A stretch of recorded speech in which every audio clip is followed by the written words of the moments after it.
Welcome, travelers, to my realm of nightmares. Allow me to be your personal assistant.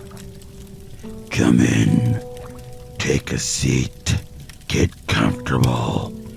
For when you step into my realm, there's no stepping out.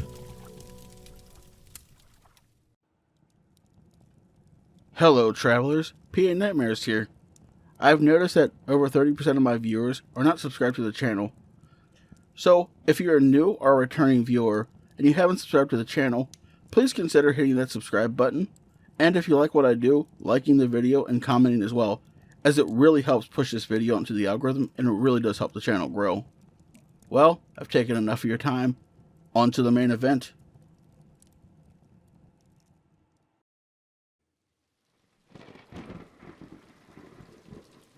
Fuck!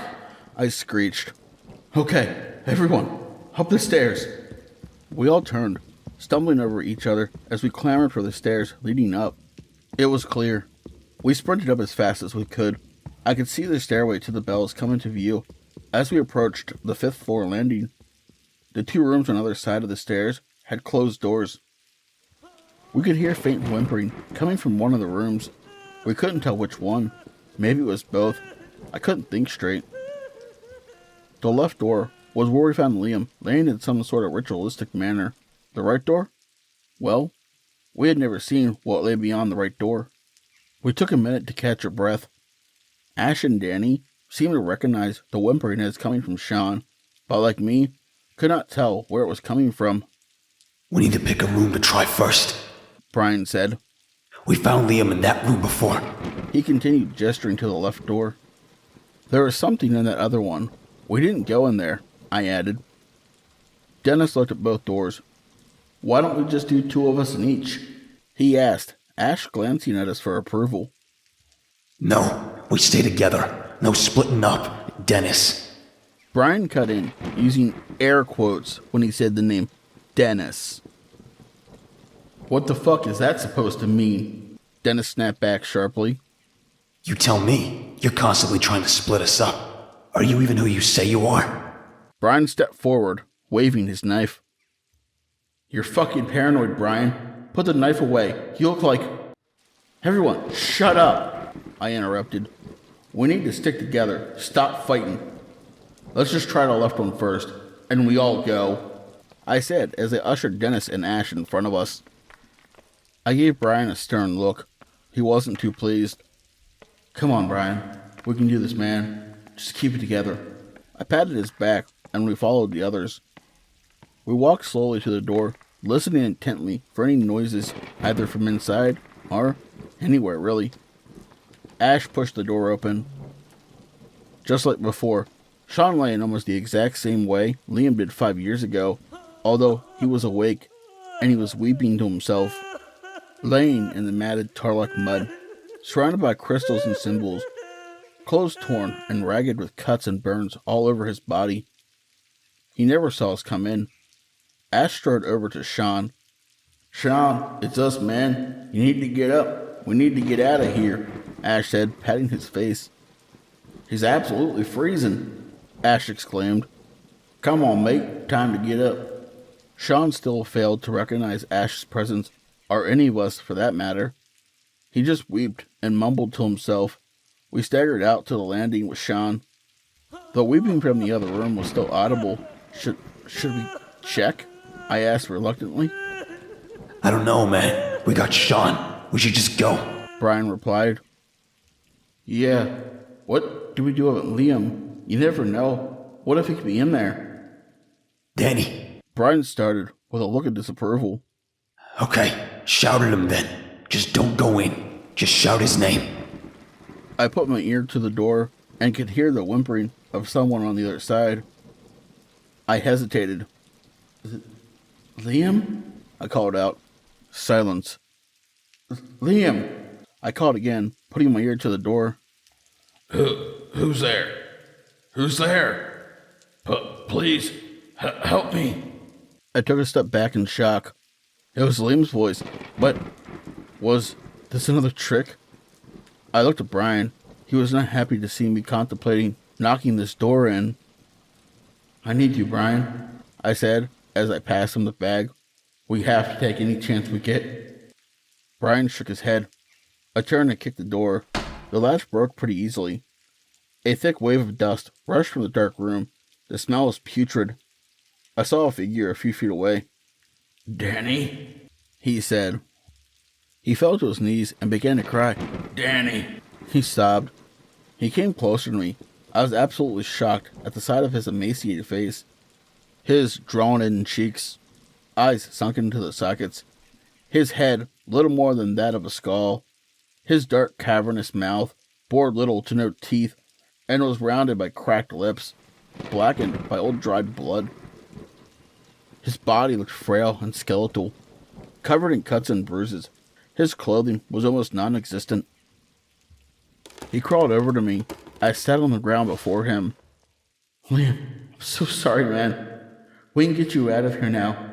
We can get you home, I told him, hoping I could lift any part of his spirits. You left me here, he said, struggling to get a breath. You and Brian left me here. Why did you leave me here? His eyes welled. I hated myself. Looking at him like this made me feel 100 times worse. Danny, I heard Brian call to me. leave him. We need to go. His voice was straight to the point and serious. I couldn't see what Brian was seeing, but I didn't have to. I already knew. It wasn't Liam. But seeing him in this state made me think about what really happened to him. Was this how he ended up? I truly think we were being shown what became of Liam. I cried as his limp body lay across my lap, struggling to breathe, struggling to stay alive. Is this what his last moments were like? I thought about his family. How hard it had been for them losing their son. Suspicion constantly drawn on them. Dealing with the daily accusations about his disappearance when we knew they had nothing to do with it.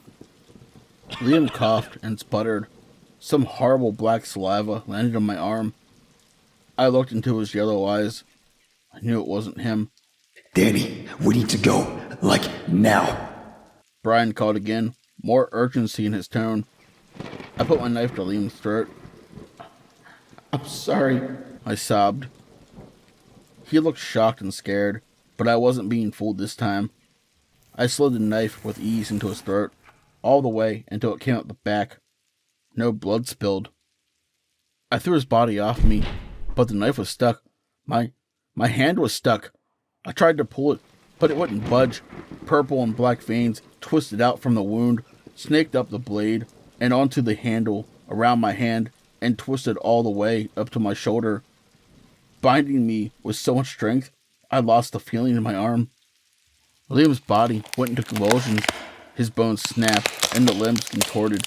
His head fell further back, as his neck elongated, pulling the knife and my arm with it. Two burning hands on the end of impossibly long arms grabbed my face. I had let myself get caught.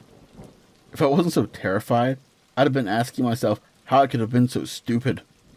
There was no chance. I wasn't getting away this time.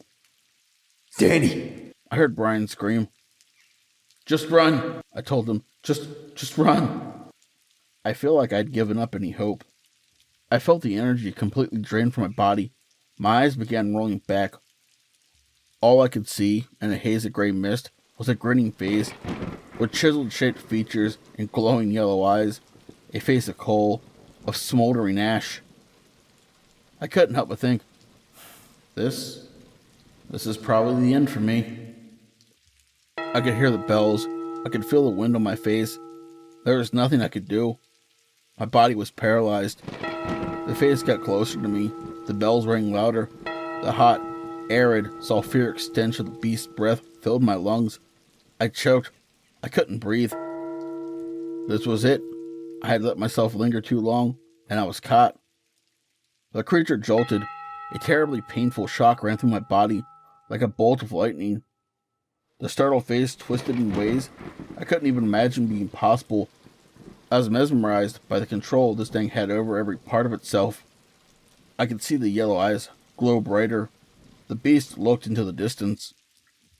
A bright orange glow came from above me, getting progressively bigger and brighter, like a sunrise over a clear sky, gradually coming more into view. A huge, chaotic ball of fire seemed to burn right before me, continuously, never faltering. Was this some kind of message from beyond? What was this? The beast recoiled in fear, and what seemed like pain. I could feel my life draining from me as it latched onto my body with everything it had. Slowly the burning on my arms and legs began to ease. My body regained mobility. I could feel again. My senses had started to process my surroundings more effectively, and I was able to understand what was happening. The bells had stopped. The wind had stopped. The pain from the confusion, the feeling of being drained on my very soul, it had all stopped in an instant. As I was able to sit up and see Brian standing in front of me with a can of hairspray and a lighter in his hands. He looked at me. By the expression on his face, I could tell I must have been in a bit of a bad state. Brian offered his hand. I lifted my arm to take it. Pain shot through my whole body. Brian helped me to my feet, and I noticed that we were at the bells. How did I get up here? I asked. I had no idea how long ago I had blacked out, or how I had ended up at the bells. I don't know. We got thrown from the room and the door slammed shut. All we could hear was you screaming, then everything went quiet. Brian explained. A few minutes later, the bells were chiming, and I thought we should at least look. When I got up the stairs, you looked like you were having a seizure, and that thing was right in your face. Thanks. Thanks for not giving up on me, I said. Even talking was accompanied by great pain. I looked around. Where's everyone else? They're downstairs. They didn't want to go any higher. Brian replied, sounding disappointed. Liam's not coming back, is he? My head hung in shame as I spoke. I don't think so, Danny. We just need to make sure we all get out of here now. We tried our best. Now we need to stay alive. Brian put his arm around me to help me walk. Although I felt okay to walk myself, I was grateful for the hand. I could see Dennis, Ash, and Sean at the bottom of the stairs, staring up with horrified looks on their faces. You okay? Ash called up. I'll be fine, I answered, taking my time on the steps. We got to the 5th floor landing, and we were all reunited. Let's get out of here before any other shit happens. Sean exclaimed. If only that was his thinking earlier. We began our descent. The 4th floor, 3rd floor, 2nd floor. We started on the steps to take the ladder to the 1st floor. Psst. My ears perked up. I looked around. Psst. I looked up. Something was falling slowly, dancing and swooshing in the air as it fell. It looked like a small square piece of paper. It landed right at my feet. It was a Polaroid. With trembling hands, I picked it up and flipped it around. The look of fear was clearly evident on my face, as everybody looked worried. What is it, Danny? Dennis asked. I narrowed my eyes and looked at him with suspicion. I turned the photo to show the others. It was a Polaroid of Dennis, like he had taken a selfie. His black, toothy grin and yellow, serpentine eyes sent a shiver down my spine, as in the background, I could see Sean, Ash, and Brian watching me kick a door. The door on the 5th floor, where Liam was. Brian immediately held a knife to Danny's neck.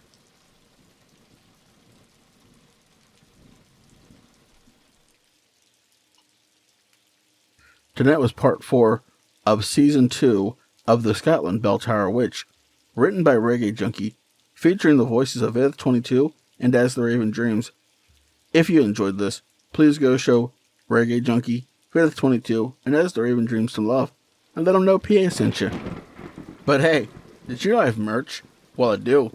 And if you'd like to walk around representing my realm and gaining new travelers, the link to my merch store, as well as all my other social medias, will be in the description below. As always, I'd like to say a special thank you to all my lovely Patreons. 242 Reads, Rando Calrissian, Seraphine, the Midnight Bard, Creepy Clown Girl, Mia Mina, Hair Raising Narratives, Spooky Booze, Scary Story Time, Lycan Trucker, and Pimp Demon. If you'd like to join these lovely travelers but light my fire, you can do so too by becoming a Patreon. Just remember, the support is always appreciated, but is never expected. Please don't forget to like, comment, share, subscribe, and ding that bell if you're new for all future content, as it really helps push this video into the algorithm and helps the channel grow. But as always, Once you step into my realm, there's no stepping